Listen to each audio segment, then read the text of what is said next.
কখনো কখনো যখন কোনো ঘটনা মানুষের ইচ্ছা অনুযায়ী ঘটে না, তখন মানুষ এটা বলে যে হে ঈশ্বর, আপনি আমার পাশে থাকলেন না, আপনি বড়ই কঠোর, এটা আপনার দোষ। যেখানে বেশিরভাগ সময় হয়তো সে নিজেই নিজের কর্মফল ভোগ করছে, আর কখনো কখনো ঈশ্বর হয়তো তার জন্য আরো ভালো কোনো পরিকল্পনা করে রেখেছেন, কিন্তু মানুষ এটা বুঝতে পারে না। তাই দিনের শেষে যেটা প্রয়োজন সেটা হলো নিজের মনের কথা বুঝতে হবে। আপনার বিবেক কি বলছে শুধু সেটাই করুন আর সামনে এগোতে থাকুন।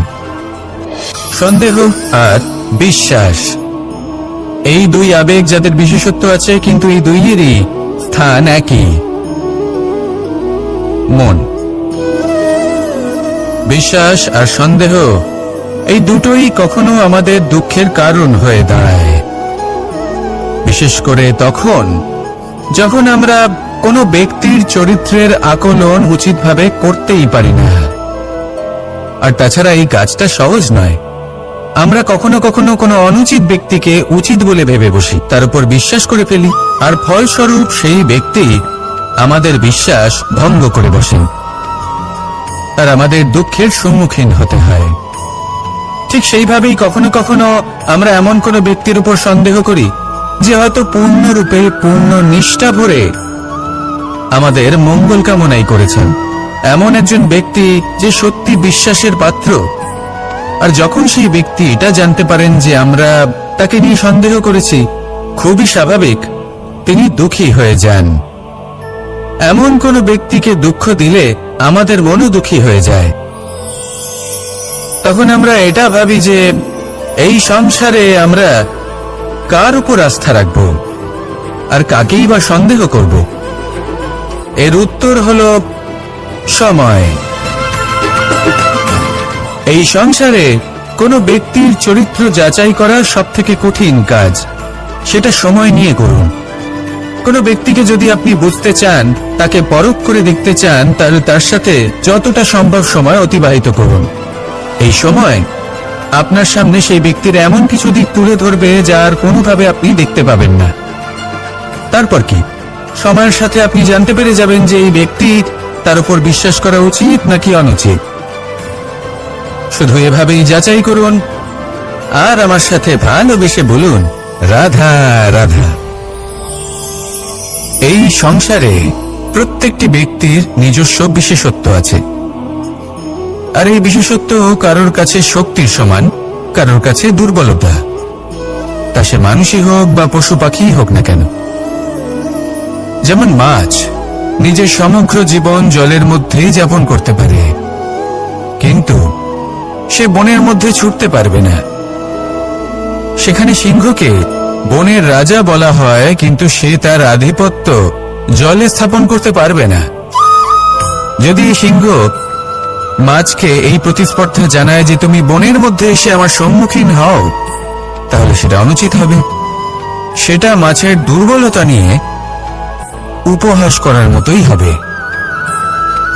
এবার সংসার এটা দেখে যিনি দুর্বল তার পরিস্থিতি দেখেও হাসবে, আর আপনার মূর্খামি দেখেও উপহাসই করবে। সেই জন্য নিজের জীবনে সব সময় যদি নিজের তুলনা করতে হয়, তাহলে সেই ব্যক্তির সাথে করুন যে বল, স্থান এবং ধন, এই তিন দিকে আপনার সমতুল্য, কারণ সেক্ষেত্রে দুজনেই উচিত শিক্ষা লাভ করবেন। যদি এমন কোনো ব্যক্তি থাকেন যিনি আপনার থেকে শক্তিশালী, কিন্তু তিনি আপনাকে দুঃখ দেওয়ার চেষ্টা করছেন, তাহলে এটা জেনে রাখবেন যে মানুষ কিন্তু সেই গাছেই পাথর ছুঁড়ে মারে যার ফল অত্যন্ত সুমধুর হয়ে থাকে। আর যদি আপনি বেশি শক্তিশালী হন, তাহলে অহংকার করবেন না। এটা মনে রাখবেন, অনেক বড় বড় পাথরও জলে ডুবে গিয়ে নিজের অস্তিত্ব হারিয়ে ফেলেন। নিজের নিজের শক্তি সম্পর্কে সচেতন হন, সবাইকে ভালোবাসুন, সবাইকে সাহায্য করুন, আর আমার সাথে ভালোবেসে বলুন, রাধা রাধা। মানুষ জীবনে সব সময় চিন্তা করে, আশেপাশে দেখে আর ভাবে যে সবাই কত প্রসন্ন, শুধু আমার জীবনেই সমস্যা আছে। কিন্তু বিষয়টা তা নয়। শুধু প্রত্যেক ব্যক্তিরই নয়, প্রত্যেক প্রাণীরও জীবনে সমস্যা আছে। এবার মানুষ একটা পাখিকে দেখে এটাই ভাবে যে এদের জীবন কতটা সহজ, কোনো দেশেরই সীমারেখা এদের উপর লাগু হয় না। কোথায় থাকবে সেই নিয়েও কোনো ভাবনা নেই। কত শান্তির জীবন এদের। তারপর সে একটা পিঁপড়েকে দেখে আর এটা ভাবে, কি অসাধারণ, এদের তো সারা জীবনই মাটির উপরেই অতিবাহিত হয়, খাবারটাও মাটিতেই পেয়ে যায়। কি শান্তির জীবন এদের। কিন্তু যখন কোনো ঝড় আসে তখন সবার আগে সেই পাখির বাসাটাই ঝড়ে ভেঙে যায়। এই পাখি যে শাখাতেই গিয়ে বসে পড়ুক, তাদের উপর সবসময় সংকট থাকে যে ওপর থেকে কোনো বড় পাখি এসে তাদের উপর প্রহার না করে, তারা নিজেদের প্রাণ না হারায়। আর যদি কথা বলি পিঁপড়েকে নিয়ে, এদের উপর সবসময় সংকট থাকে যে কোনোভাবে বাতাস বা জল এদের ভাসিয়ে না নিয়ে যায়, কোনো প্রাণী ওকে পা দিয়ে পিষে না দেয়, এই পিঁপড়ে পিষ্ট হয়ে না মারা যায়। দেখুন, সমস্যা প্রত্যেকের জীবনে রয়েছে আর এই সমস্যা আসতেই থাকবে। এর অর্থ এটা নয় যে এই সমস্যার সম্মুখীন হওয়া যায় না, এর সমাধানও সম্ভব নয়। প্রত্যেক সমস্যার সমাধান অবশ্যই আছে, শুধু শান্ত মনে সেটা খুঁজে বের করতে হবে। তাহলে সেটাই করুন, প্রত্যেক সমস্যার সমাধান করতে থাকুন। যত সমাধান করবেন জীবন আনন্দময় হয়ে উঠবে। যদি সমাধান না করেন তাহলে আজীবন দুঃখই পেতে থাকবেন। আসুন আমার সাথে ভালোবেসে বলুন, রাধা রাধা। এই জীবনে আমরা কখনো না কখনো জয়ী হয়েছি, আবার কখনো পরাজয়েরও সম্মুখীন হয়েছি। কিন্তু একটা কথা বোঝা খুব প্রয়োজনীয়, যখন আমরা বিজয়ী হই তখন অবশ্যই উৎসব পালন করা উচিত, কিন্তু অহংকার করা উচিত নয়। সেখানে যখন আপনি পরাজিত হন তখন বিফল হওয়ার শোক পালন করবেন না, এই মনকে কুণ্ঠিত হতে দেবেন না। মনকে একাগ্রচিত্ত করুন, এই ইতিবাচক মনোভাব নিয়ে অগ্রসর হন। এই ইতিবাচক ভাবনা মনে জাগ্রত করার জন্য প্রথমে এটা বোঝা প্রয়োজনীয় যে ঈশ্বর ভেঙে যাওয়া বস্তুকেও সুন্দরভাবে ব্যবহার করে থাকেন। মেঘ যখন ভেঙে পড়ে তখন আমরা বর্ষাকে পাই, সেই বর্ষা যা এই ধরিত্রীকে শান্ত করে। পাথুরে জমি যখন সেটা ভগ্ন হয় তখন আমরা সমতল ধরিত্রী লাভ করি, ক্ষেত লাভ করি, যার থেকে আমরা সামগ্রী পেতে পারি। যখন একটি বীজ ভগ্ন হয় তখন তার থেকে চারা জন্ম নেয়, যেটা ভবিষ্যতে আমাদের সুস্বাদু ফল দান করে, ফুলও প্রদান করে। তাই জীবনে যদি কখনো আপনার মনে হয় যে আপনি ভেঙে পড়েছেন, তাহলে দুঃখী হওয়ার কোনো প্রয়োজন নেই। আপনাকে শুধু এটা বুঝে নিতে হবে যে ঈশ্বর শীঘ্রই আপনাকে খুব বিশেষ একটা কিছু প্রদান করতে চলেছেন। এই জীবনে ওঠা নামা, জয় পরাজয়, এই সব কিছু আসতে থাকবে, চলেও যাবে। এই সব কিছুর সম্মুখীন হয়ে অগ্রসর হন, কিন্তু মনে ইতিবাচক শক্তি নিয়ে। আসুন আমার সাথে ভালোবেসে বলুন, রাধা রাধা। অনেক সময় পথে চলতে গেলে ছোট ছোট কাকড় আমাদের পায়ের তলায় চাপা পড়ে যায়, কিন্তু তাও কখনো এদের অপমান করবেন না। এদের প্রারব্ধকে নিয়ে, এদের ভাগ্যকে নিয়ে, এদের আকারকে নিয়ে কখনো উপহাস করবেন না। ভাবুন, যদি কখনো ঝড় ওঠে আর এই ছোট্ট একটা কাকড় আপনার চোখে ঢুকে যায়, তাহলে কিন্তু সেটা আপনাকে অত্যন্ত কষ্ট দিতে পারে। এরকমই হয় আমাদের জীবনের প্রত্যেকটি ব্যক্তির। কখনো কাউকে অপমান করবেন না, সবসময় সবাইকে সম্মান করুন। যদি আপনি কাউকে অপমান করেন, যদি আপনি কাউকে ছোট অনুভব করান, হতে পারে সময় এলে পরে সেই ব্যক্তিও আপনার শত্রু হয়ে উঠবে, আপনাকে বিকট পরিস্থিতিতে ফেলতে পারে। সেই জন্য কারোর আকার দেখে তাকে সম্মান করবেন না। এই সংসারে সবাইকে সম্মান করুন, সবাইকে ভালোবাসুন, আর আসুন আমার সাথে ভালোবেসে বলুন, রাধা রাধা। এই সংসারে ভৌতিক বস্তুরও নিয়তি আছে। যারাই এই সংসারে আসে বা উৎপন্ন হয়, তারা কিছুমাত্র সময় পর্যন্তই এখানে থাকতে পারে, আর তারপরে সেও লুপ্ত হয়ে যায়, অর্থাৎ সে নিজেও এই পঞ্চমহাভূতে সমাহিত হয়ে যায়। আমাদের সাথেও ঠিক এটাই হয়। সেই জন্যই ঈশ্বর দ্বারা প্রদত্ত এই উপহারের বিষয়ে ভাবুন, এই জীবনের বিষয়ে ভাবুন। ঠিক যেমন বিশ্বাস ভঙ্গ হলে কোনো ব্যক্তি আমাদের কাছে অপরিচিত হয়ে যান, ঠিক সেরকমই শেষ নিঃশ্বাস ত্যাগের পর এই শরীরও আমাদের কাছে পরই হয়ে যায়। তাই এই শরীর থাকাকালীন শ্রেষ্ঠভাবে একে সদ্ব্যবহার করুন, এই জীবনে শ্রেষ্ঠ কর্ম করুন। আর এই জীবনকে শ্রেষ্ঠভাবে যাপন করার জন্য কিছু কথা বোঝা প্রয়োজনীয়। যদি আপনি কারোর প্রশংসা করেন তাহলে পূর্ণ হৃদয় দিয়ে করুন। যদি আপনি হস্তক্ষেপ করে থাকেন তাহলে মস্তিষ্ক দ্বারা করুন। যদি আপনি সমীক্ষা করেন তাহলে বিবেক দ্বারা করুন। যদি আপনি ধন অর্জন করতে চান তাহলে নীতি অনুসারে চলুন। যদি জীবনযাপন করতে চান তাহলে রীতি মেনে করুন। আর যদি ঈশ্বরের ভজন করতে চান তাহলে ভক্তিভাব নিয়ে করুন।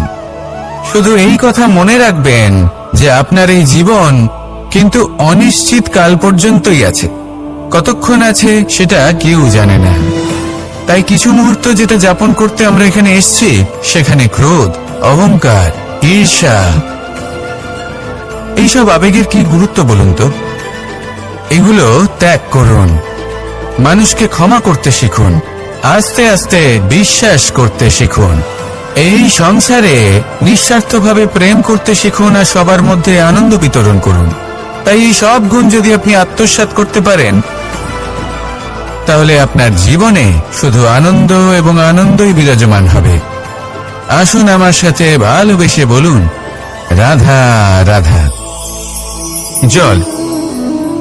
জল এই পৃথিবীতে বেঁচে থাকার জন্য আবশ্যক তো বটেই, কিন্তু এই জল আমাদের একটা অত্যন্ত গুরুত্বপূর্ণ শিক্ষা প্রদান করে।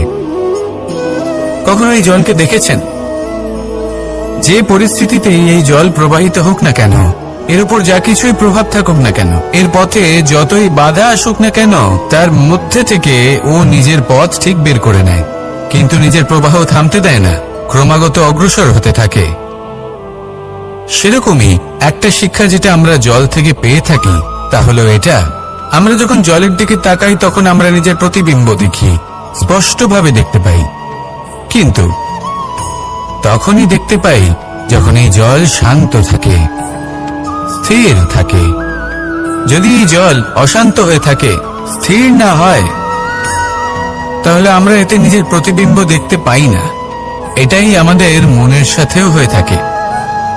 যখনই জীবনে কোনো সংকট আসে, যদি আমরা শান্ত মনে, স্থির মনে সিদ্ধান্ত নিই, তাহলে সেটা এমন একটা শীতল সিদ্ধান্ত হবে যেটা আমাদের ভবিষ্যৎকে একটা শ্রেষ্ঠ স্থানে নিয়ে যাবে। যদি মন অশান্ত হয়, বিচলিত হয়, পীড়িত হয়, দুঃখিত হয়ে থাকে, রুষ্ট হয়ে থাকে, তাহলে অনেক সময় আমরা এমন সিদ্ধান্ত নিই যেটা আমাদের জন্য অনুচিত প্রমাণিত হয়। যখন আপনি ক্রুদ্ধ ছিলেন বা দুঃখের বশে ছিলেন, তখন অনেক সময় হয়তো এমন সিদ্ধান্ত নিয়েছেন যেটার জন্য ভবিষ্যতে আপনি অনুশোচনা করেছেন।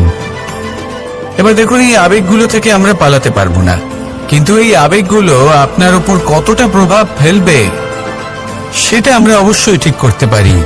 এই মনকে আমরা নিয়ন্ত্রণ করতে পারি। এটাই করুন, চিন্তা করুন, এই মনকে শান্ত রাখুন, স্থির হতে চেষ্টা করুন, আর তারপরে সিদ্ধান্ত নিন। আসুন আমার সাথে ভালোবেসে বলুন, রাধা রাধা। আপনি কি কখনো নৌকা যাত্রা করেছেন? করে না থাকলেও নিশ্চয়ই দেখেছেন যে এই জল যা নিজের অন্তরে সব কিছু সমাহিত করে নিতে পারে, এই নৌকা সেই জলের ওপরেই ভেসে থাকে। নদীর স্রোত কাটিয়ে সে সামনে অগ্রসর হয়। কিন্তু যদি এই নৌকায় কোনো ছিদ্র হয়, তাহলে কিন্তু সেই নৌকা ডুবে যাবে। আর এতে কোনো তফাৎ হবে না যে সেই ছিদ্র ছোট নাকি বড়, নৌকা ডুবে যাবে। এই ছিদ্র হলো আমাদের জীবনে আমাদের অপগুণ, আমাদের দোষ, আমাদের বিকার। কখনো এটা ভাববেন না যে এই দোষ খুবই ছোট, হইতে কিছুই যাবে আসবে না। না, সেই ছোট দোষ, সেই ছোট বিকার যদি সেটাকে শুধরে না নেন, তাহলে সেটা আপনাকে আপনার পতনের দিকে নিয়ে যাবে। শেষ পর্যন্ত এটা আপনার উপর নির্ভরশীল যে আপনি কি চান। আপনার জীবনের এই নৌকা এভাবেই ডুবে যেতে দেখবেন, নাকি নিজেকে শুধরে নিয়ে সেই নৌকার সেই ছিদ্রটাকে ভরিয়ে তুলতে চাইবেন? নির্বাচন আপনার। আসুন আমার সাথে ভালোবেসে বলুন, রাধা রাধা। আমরা সবাই পাথর দেখেছি, পর্বতও দেখেছি, শুকনো পাতাও দেখেছি, শ্যামল বনানীও দেখেছি। কখনো ভেবেছেন পাথরের অস্তিত্ব কিন্তু ততক্ষণ পর্যন্ত যতক্ষণ সে পর্বতের গায়ে আটকে থাকে। যখন সেই পর্বত থেকে সেই পাথর ভিন্ন হয়ে যায় ও নিজের অস্তিত্ব হারিয়ে ফেলে। আস্তে আস্তে কখনো পাথর কেটে বা কখনো পিষ্ট হয়ে সেই পাথর আস্তে আস্তে মাটিতে পরিণত হয় এবং পূর্ণরূপে নিজের অস্তিত্ব হারিয়ে ফেলে। এটাই পাতার সাথেও হয়। এই পাতা যতক্ষণ গাছের ডালের সাথে যুক্ত ততক্ষণ তার অস্তিত্ব থাকে। যখনই ডাল থেকে বিচ্ছিন্ন হয় সেও নিজের অস্তিত্ব হারিয়ে ফেলে। আর এটাই আমাদের সাথেও হয়। যতক্ষণ আমরা নিজেদের আপনজনের সাথে যুক্ত থাকি আমাদের অস্তিত্ব বজায় থাকে। যখন আপনজনদের সাথে সম্পর্ক ছিন্ন করি তখন আমরাও আমাদের অস্তিত্ব হারিয়ে ফেলি। এবার এই সংসারের প্রত্যেক ব্যক্তি স্বতন্ত্র থাকতে চান, আর অনেক ব্যক্তি স্বতন্ত্র থাকবেন বলে আপনজনদের দূরে করে দেন আর তাদের সাথে এই সম্পর্ক ছিন্ন করেন। এটা কি সত্যি প্রয়োজন? আপনজনদের সাথে সম্পর্ক ছিন্ন করে নিজের অস্তিত্ব হারিয়ে ফেলা প্রয়োজনীয়, নাকি আপনজনদের সাথে সম্পর্ক বজায় রেখে নিজেদের স্বতন্ত্র করে রাখা সেটা আবশ্যক? নির্বাচন আপনারই। আসুন আমার সাথে ভালোবেসে বলুন, রাধা রাধা। আমরা প্রত্যেকেই অবশ্যই এমন সময় দেখেছি যখন অনেকগুলো সমস্যা একসাথে আমাদের জীবনে এসে পড়ে। সমস্যা আমাদের প্রত্যেকের জীবনেই থাকে। আমরা তার সমাধান খুঁজতে চেষ্টা করি, কখনো সমাধান খুঁজে পাই, আবার কখনো যতই চেষ্টা করি না কেন কোনো সমাধান খুঁজেই পাই না। আর যখন এটা হয় তখন মানুষ অত্যন্ত বিচলিত হয়ে পড়েন। নিজের আত্মীয় স্বজন, নিজের বন্ধু বা সংসার এদের ওপরে এই দোষ চাপিয়ে দেন যে এদের জন্যই এই সমস্যা এসেছে। এবার যদি আমি আপনাকে কোনো পরামর্শ দিই তাহলে এটাই বলবো যে দৃষ্টিভঙ্গি পাল্টে দেখুন। এই দৃষ্টিভঙ্গি দিয়ে দেখুন যে এই সংসারে যে সমস্যাই আসুক না কেন তার জন্য কেউ দোষী নয়, না আপনি না অন্য কেউ। এই পুরো খেলাটাই আপনার মানসিকতা, আপনার দৃষ্টিভঙ্গি, আপনার মনে। কিভাবে বোঝাচ্ছি? যখন আমাদের মন শক্ত থাকে তখন কঠিন থেকে কঠিনতর পরিস্থিতিও আমাদের জীবনে খুব বেশি হলে প্রতিস্পর্ধা হয়ে থেকে যায়। সেখানে যদি আমাদের মন দুর্বল থাকে তখন অল্প কঠিন পরিস্থিতিও আমাদের কাছে খুব বড় সমস্যা হয়ে যায়, তাই না? একটা শক্ত মন কঠিন পরিস্থিতিকে প্রতিস্পর্ধা হিসেবে দেখে আর তার মধ্যে ওটা সুযোগ খুঁজে নেয়। আমাদের শুধু এটাই করতে হবে। এই সংসারে অন্য কাউকে দোষী মনে করলে আপনার সমস্যা দূর হয়ে যাবে না। সেই জন্য এই সংসারকে দোষ দেওয়ার বদলে এই সমস্যার মূলে চলে যান, সেটাকে বুঝুন, নিজের এই মনকে শক্ত করে তুলুন। যদি আপনার মন শক্তিশালী হয় তাহলে এই সংসারে অনেক বড় বড় কঠিন থেকে কঠিনতর পরিস্থিতিও যদি আসে, আপনার জীবনে যতই বড় বড় সমস্যা আসুক না কেন আপনার লক্ষ্য লাভে বাধা দিতে পারবে না। আসুন আমার সাথে ভালোবেসে বলুন, রাধা রাধা। কখনো এই প্রকৃতির দিকে তাকিয়ে থাকবেন। এই প্রকৃতি অনেক ধরনের শিক্ষা দেয়।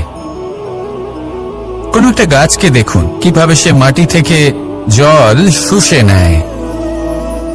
সে ঝড় হোক বা হোক কড়া রোদ সব সহ্য করে এবং অবশেষে সে ফল ধারণ করে। আর সেই ফল উৎপন্ন করার পরে সে ফল কিন্তু সে নিজে গ্রহণ করে না, এই সংসারকে প্রদান করে, যাতে পশু পাখি মানুষ তারা এই ফল গ্রহণ করে শক্তিশালী হয়ে উঠতে পারে, সুস্থ থাকতে পারে। সেভাবেই নদী, সরোবর এরা নিজেরাও কিন্তু নিজেদের জল গ্রহণ করে না, মাটিকে প্রদান করে, পশু পাখিকে প্রদান করে। সূর্য নিজেও নিজের জন্য প্রজ্বলিত হয় না, সে প্রকাশ ছড়িয়ে দিতে চায় আমাদের সবার কাছে, সে আলো পৌঁছে দিতে চায়। এই প্রত্যেকের কর্মে পরমার্থ নিহিত আছে, আর সেই জন্যই এদের সকলকে পুজো করা হয়। তাই মনে রাখবেন, আপনার কাছে জীবন যাপনের অতিরিক্ত যা কিছুই আছে তা পরমার্থের জন্য। তাহলে তার সদ্ব্যবহার করুন আর আমার সাথে ভালোবেসে বলুন, রাধা রাধা। পরিবর্তন, এটা হলো সৃষ্টির অমূল্য নিয়ম।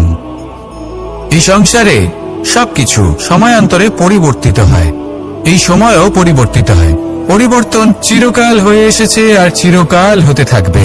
কিন্তু এবার আমরা সেই পরিবর্তন কিভাবে লাভ করব, যেটা আমাদের প্রয়োজন, যেটা আমরা চাই। আমরা জীবনে বিকাশ চাই। এই বিকাশ কিভাবে লাভ করতে পারি? এই প্রকৃতি কিন্তু আমাদের অত্যন্ত উত্তম উদাহরণ দিয়ে বুঝিয়েছে। একটি বিন্দুর উদাহরণ দিয়েছে যা ভবিষ্যতে একটা বিশাল নদীর আকার ধারণ করে। এটা কিভাবে হয়? মেঘ থেকে একটি বিন্দু ঝরে পড়ে সেই পর্বতের ওপর যেখানে হিম আছে। সেই হিমের সংস্পর্শে আসা মাত্র সেই বিন্দুর সাথে আরো বেশ কিছু বিন্দু যুক্ত হয়। তারপর তারা অগ্রসর হয়, আরো কিছু বিন্দু যুক্ত হয়, আস্তে আস্তে একটা ক্ষীণ ধারার রূপ ধারণ করে। এবং সেটাই ভবিষ্যতে আরো এগোতে থাকে। অনেকটা যাওয়ার পর যখন অনেক সংখ্যক বিন্দু একসাথে যুক্ত হয়, তখন সেটা বিশাল নদীর আকার ধারণ করে। এবার আমরা মানুষ বলে আমাদের সাথে এই নিয়মের অন্যথা হয় তা নয়। আমরাও এই প্রকৃতির অংশ। আমাদের ক্ষেত্রেও একই নিয়ম প্রযোজ্য। যখন পরিশ্রম করে অনেক সংখ্যক বিন্দু আমরা একত্রিত করব, তখনই পরিবর্তনের নদী প্রবাহিত হবে। প্রয়োজন হলো নিরন্তর পরিশ্রম করা এবং ধৈর্য ধরা। এটা করতে থাকুন, জীবনে সবকিছু লাভ করতে পারবেন। কারণ প্রকৃতি আমাদের এটাই শিখিয়েছে, আর আমরা এই ব্রহ্মরই একটি অংশ, যার দ্বারা এই ব্রহ্মাণ্ড নির্মিত। আসুন আমার সাথে ভালোবেসে বলুন, রাধা রাধা। প্রত্যেক মানুষ নিজের জীবনে দুঃখ অনুভব করেন। প্রত্যেকের দুঃখ আলাদা হতে পারে। কারোর মনে এই দুঃখ থাকে যে সে তার বাবা মায়ের সব ইচ্ছে পূরণ করতে পারেননি। কেউ এটা ভেবে দুঃখ পান যে সে চিরকাল সদাচার করেছেন, সৎকর্ম করেছেন, কিন্তু তাও তাকে দুরাচারী বলে মনে করা হয়। কেউ এটা ভেবেও দুঃখ পান যে তার সামনে যে ব্যক্তি রয়েছেন তার চোখে তিনি শত্রু হয়ে উঠেছেন বা দুষ্ট হয়ে উঠেছেন, যেখানে তিনি হয়তো কোনো অনুচিত কাজই করেননি। এবার এই সমস্ত বিষয় নিয়ে ভেবে নিজের ব্যক্তিত্ব নিয়ে সন্দেহ প্রকাশ করবেন না। যদি নিজের ব্যক্তিত্ব নিয়ে কোনো সন্দেহ থেকে থাকে, তাহলে কর্ম সংক্রান্ত প্রশ্ন করুন যে আপনি যা করেছেন তাতে কি উচিত ছিল, কি অনুচিত ছিল।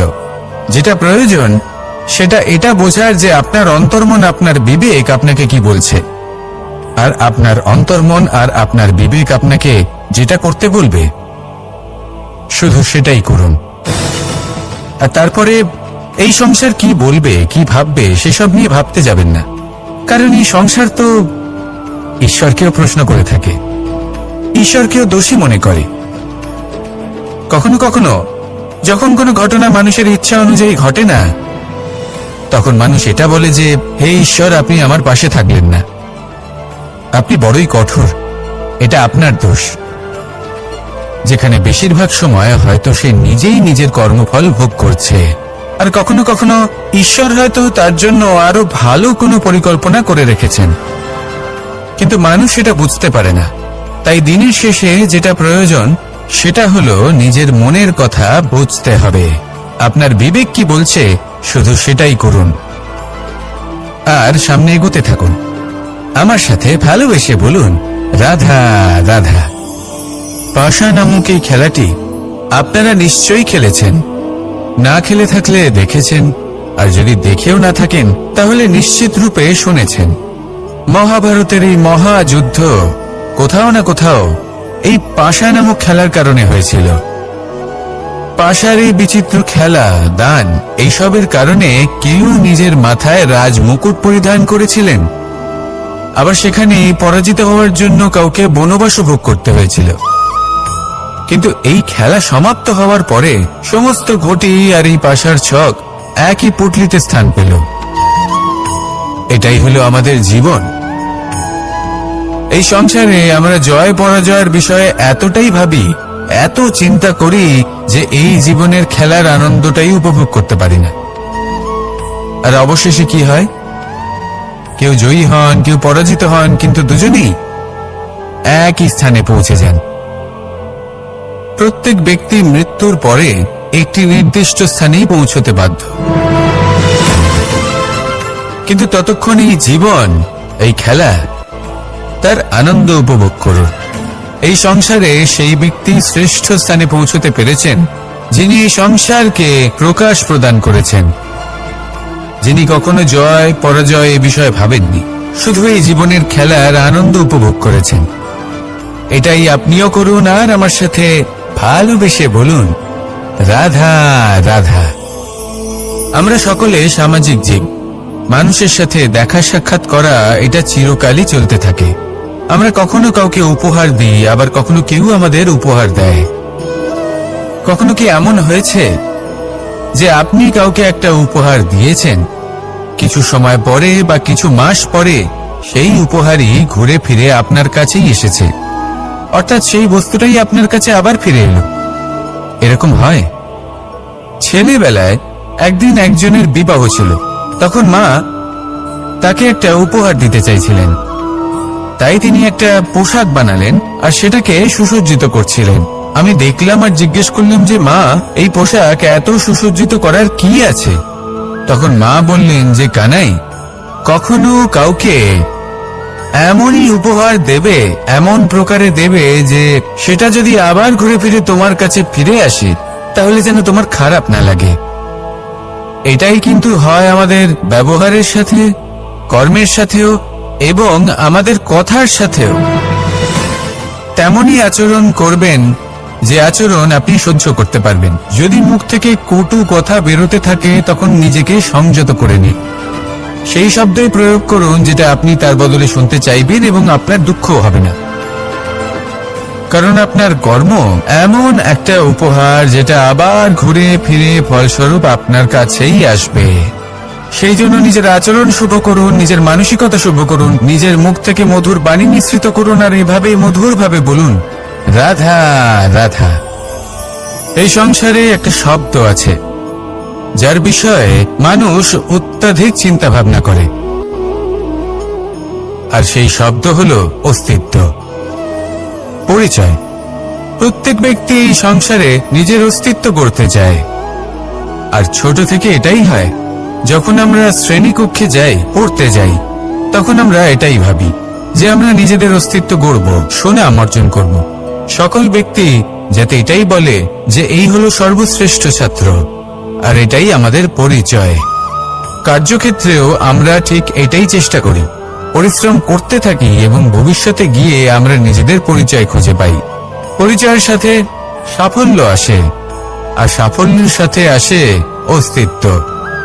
আর যখন এই দুটি সংযুক্ত হয় তখন মানুষ অসফলতার কথা ভেবে ভয়ভীত হয়ে পড়ে, আর এটা ভাবতে থাকে যে যদি আমি অসফল হই তাহলে সেই পরিচিতির কি হবে, সেই নামের কি হবে, সেই সবকিছু যে আমি অর্জন করেছি তার কি হবে।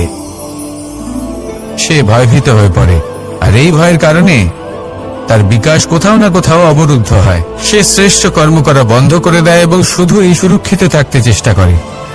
আর অসফল হলে তাতে ভয় পাওয়ার কোনো প্রয়োজন নেই, কারণ যখন আপনি সফল হন তখনই সাফল্য আপনার পরিচয় এই সংসারের সাথে করায়। কিন্তু যখন আপনি অসফল হয়ে থাকেন তখন এই অসফলতা এই সংসারের পরিচয় আপনার সাথে করায়, যা অত্যন্ত আবশ্যক। অসফলতা প্রত্যেকের জীবনেই আসবে, তার সম্মুখীন হন আর তার থেকে শিক্ষা লাভ করুন। কারণ যখনই আপনি অসফল হন তখনই আপনার জ্ঞান চক্ষু উন্মুক্ত হয়। আসুন আমার সাথে ভালোবেসে বলুন, রাধা রাধা। আপনি কখনো পলাশ ফুল দেখেছেন? কি সুন্দর দেখতে, লাল রক্তবর্ণ, উজ্জ্বল, কিন্তু এতে কোনো সুগন্ধ নেই। সেই জন্য ওকে শুধু চোখ ভরে দেখতে ইচ্ছে করে। দেখবেন তাকে কিন্তু পুজোতে ব্যবহার করা হয় না, এই ফুল দিয়ে মালা বানানো হয় না। সেরকমই আমাদের জীবনে এমন অনেক ব্যক্তি রয়েছেন যাদেরকে সম্মান অর্জন করতে হয়। যদি আপনি কোনো উচ্চ বংশে জন্ম নিয়ে থাকেন এবং আপনার কাছে সবকিছু থাকে, ধন ঐশ্বর্য থাকে, সবকিছু আপনি আগে থেকেই পেয়ে গেছেন, তাও কিন্তু এই সংসার আপনাকে সম্মান দেবে না। ততক্ষণ পর্যন্ত দেবে না যতক্ষণ না আপনি নিজের অন্তরে গুণ জাগ্রত করছেন, শ্রেষ্ঠ কর্ম করছেন, নিজের অন্তরে ইতিবাচক মনোভাবের এই সুবাস জাগ্রত করছেন। যদি এসব কিছু করেন তাহলে এই সংসার আপনাকে সম্মান দেবে। এবার এটা আপনার উপরে নির্ভরশীল যে আপনি কি পলাশ ফুলের মতো হতে চান, নাকি অন্য কোনো ফুল হয়ে উঠতে চান যার সুবাস আছে, যে নিজের সুবাস এই সারা পৃথিবীতে ছড়িয়ে দেয়। আসুন আমার সাথে ভালোবেসে বলুন, রাধা রাধা। মানুষ যখনই কোনো পর্বতারোহণ করতে শুরু করে তখন সে বারবার পড়ে যায়, বারবার উঠে দাঁড়ায়, সামনে এগোতে চেষ্টা করে, কিন্তু যদি সে দৃঢ় নিশ্চয় করে থাকে তাহলে সে অবশেষে সেই পর্বতের শিখরে পৌঁছেই যায়। চলার পথে যদি বড় কোনো পাথর চলে আসে বা পর্বতের কোনো বড় অংশ সামনে আসে তাহলে সে তার সাথে ধাক্কা খায় না, সেই পথ বদলে নেয়। কিন্তু বাধা তাকে সবসময় পেতেই হয়, আর সেই বাধা সে পায় ছোট ছোট পাথরের দ্বারা। তাদের উপর পা পড়লে তার পা পিছলে যায় আর সে পড়ে যায়। এই ছোট ছোট পাথর হলো আমাদের জীবনের সেই ছোট ছোট সমস্যা, সেই ছোট ছোট ভুলগুলো যেগুলো আমরা অবজ্ঞা করতে থাকি। আমরা ভাবি এর দ্বারা কি বা ক্ষতি হবে, কিন্তু সেগুলোই অনেক সময় আমাদের অসফলতার কারণ হয়ে দাঁড়ায়। যত তাড়াতাড়ি সম্ভব এই ছোট ছোট পাথরগুলিকে জীবন থেকে তুলে ফেলে দিন। ভুল হওয়াটা স্বাভাবিক, কিন্তু তার মানে এই নয় যে বারবার সেই ভুলের পুনরাবৃত্তি ঘটবে। ভুলটা বুঝুন, সেটা স্বীকার করুন আর সেটা শুধরে নিন। যখন আপনি এটা করতে শিখবেন তখনই খুব তাড়াতাড়ি আপনি সেই শিখরে পৌঁছতে পারবেন। আর যখন পৌঁছে যাবেন তখন এই মন প্রসন্ন হয়ে বলবে, রাধা রাধা। কুরুক্ষেত্রের রণভূমিতে আপনজনদের নিজের বিরুদ্ধে দেখে তাদের মৃত্যুর বিষয়ে ভেবে অর্জুনের মন বিচলিত হয়ে পড়েছিল। এই সম্পর্কের চক্রব্যূহতে জড়িয়ে পড়ে অর্জুনের জ্ঞান নাশ হয়েছিল। তখন আমি অর্জুনকে কিছু কথা বলেছিলাম, যেই কথাগুলো আপনাদেরও জানাটা প্রয়োজনীয়।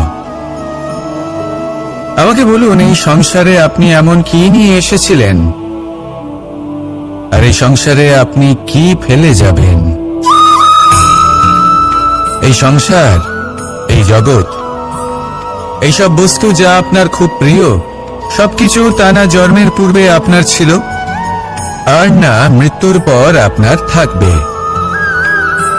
এই সংসার আমার থেকেই জন্ম নিয়েছে আর মৃত্যুর পরে আমার মধ্যেই সমাহিত হয়ে যাবে। এখানে যার জন্ম হয়েছে তার মৃত্যু এখানে সুনিশ্চিত। শুধু জন্ম আর মৃত্যুর মধ্যের এই শরীর শুধুমাত্র একটা মাধ্যম যার দ্বারা আমরা কর্ম করি, আর এই কর্মের ওপরেই শুধু আমাদের অধিকার রয়েছে। কিন্তু এই সংসারের কিছু অজ্ঞানী এই বিকারগুলোতে জড়িয়ে পড়ে ফল লাভের ওপর নিজের মনোনিবেশ করে, ফলের চিন্তা করতে থাকে।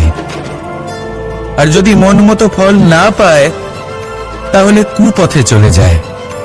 অন্যদিকে এমন কিছু জ্ঞানী মানুষও আছেন যারা পূর্ণরূপে নিজেকে আমার কাছে সমর্পণ করেন আর শুধু নিজের কর্ম করতে থাকেন। এই কর্ম করেই আনন্দ লাভ করেন এবং তাতেই জীবন যাপন করেন। যদি আপনিও এটা চান যে আপনার জীবনে সুখ থাকুক, শান্তি থাকুক, সম্পন্নতা থাকুক, তাহলে সৎ পথে চলুন, ঈশ্বরকে স্মরণ করুন আর নিজের কর্ম করুন। আসুন আমার সাথে ভালোবেসে বলুন, রাধা রাধা। গোবর্ধন পর্বতের সাথে আমার সম্পর্ক কেমন আপনারা জানেন। অনেকদিন আগে যখন আমি ছোট ছিলাম, একদিন আমি আর বাবা গোবর্ধন পর্বতে ওঠার চেষ্টা করছিলাম। আমি ক্লান্ত হয়ে পড়লাম, আর আমি বাবাকে বললাম যে বাবা, আমাকে আর কতটা উপরে উঠতে হবে, আর ক পা যেতে হবে, আর কত উঁচুতে উঠতে হবে, আর কত সময় লাগবে। তখন বাবা হাসলেন। উনি আমার কাঁধে হাত রাখলেন আর আমাকে বললেন যে এটা আন্দাজ করতে যেও না যে আর কত সময় লাগবে, এটা মাপতে যেও না যে আর ক পা সামনে এগোতে হবে। শুধু এই যাত্রাপথের আনন্দ উপভোগ করো আর সামনে এগোতে থাকো। যদি এটা করতে পারো তবেই নিজের লক্ষ্য লাভ করতে পারবে। এটা কিন্তু আমাদের জীবনের সাথেও ঘটে। আমরা চিন্তিত হয়ে পড়ি যে এখনো আর কতটা সামনে এগোতে হবে, আর কতটা চেষ্টা করতে হবে, কতটা পরিশ্রম করতে হবে, আর কত সময় লাগবে নিজের লক্ষ্যে পৌঁছতে। এই চিন্তা ত্যাগ করুন, নিজের দৃষ্টিভঙ্গি পাল্টান, আর এটা ভাবুন যে আরো কত শ্রেষ্ঠ কর্ম করতে পারি সামনে এগোনোর জন্য, আর কত তীব্র গতিতে আমি সামনে এগোতে পারবো। সামনে অগ্রসর হওয়ার এই যে যাত্রা বড়ই সুন্দর, এটার আনন্দ উপভোগ করুন। বাবার এই শিক্ষার কারণে আমি গোবর্ধন পর্বত হাতে তুলতে পেরেছি। দিনের শেষে এটা আপনার উপর নির্ভর করছে যে নিজের পর্বতরূপী লক্ষ্যকে আপনি নিজের হাতের মুঠোয় ধরে রাখতে পারবেন নাকি নয়। আসুন আমার সাথে ভালো